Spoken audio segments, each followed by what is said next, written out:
Delhi police की crime branch ने एक ऐसे गैंग का पर्दाफाश किया है जो लोगों को लोन दिलाने के नाम पर उनसे पैसे ठग लिया करते थे। दिल्ली पुलिस को एक शिकायत मिली कि रितेश तिवारी नाम का एक व्यक्ति जो अपने आप को गृह मंत्री के पीएस का करीबी बताता है और उसने कई लोगों को झांसे दिए कि वह उनका रुका हुआ काम करवा देगा। जब इस सूचना के आधार पर आगे की कार्रवाई पर अमल किया गया तो दो और शिकायतें जिसमें यह बताया गया कि रितेश तिवारी अपने कुछ गैंग मेंबर्स की सहायता से लोगों को लोन दिलाने के नाम पर ठगी का काम कर रहा है। एक व्यक्ति जिसे उसने 25 करोड़ का लोन दिलाने का भरोसा जताया था और स्टाम्प पेपर के नाम पर 12 लाख रुपए ठग लिए, उसने दिल्ली पुलिस को इस बाबत शिकायत दी। इसी तरह एक व्यक्ति ने यह शिकायत दी कि इसी गैंग के सदस्यों ने उन्हें भी 50 करोड़ का लोन दिलाने के नाम पर 32 लाख रुपए ठग लिए। इन शिकायतों के ऊपर केस दर्ज किए गए और आगे की तफ्तीश अमल में लाई गई। तफ्तीश के दौरान पता चला कि रितेश तिवारी जो कि सिविल लाइंस इलाके का निवासी है, अपने कुछ मित्रों की मदद से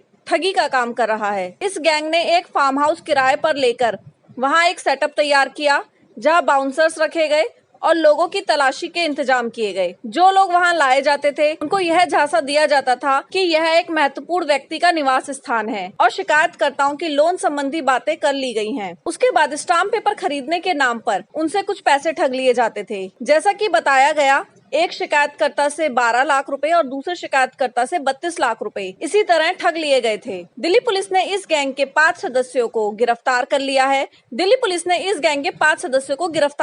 है। रितेश तिवारी इस गैंग का सरगना है और क्लब रोड सिविल लाइंस के इलाके में रहता है। यह अपने आप को एक उच्च पदस्थ सरकारी अधिकारी के रूप में प्रस्तुत करता है और लोगों को यह झांसा देता है कि उनका काम करा देगा। इस कार्य के लिए एक फॉर्च्यूनर गाड़ी रखी हुई है, साथ में 2 जिप्सी जिसमें बाउंसर, पायलट और एस्कॉर्ट में चलते हैं। इस गैंग के कुछ अन्य सदस्यों को भी गिरफ्तार किया जाना है। अब तक इनसे एक फॉर्च्यूनर कार, 2 जिप्सी और मोबाइल फोन बरामद किए गए हैं।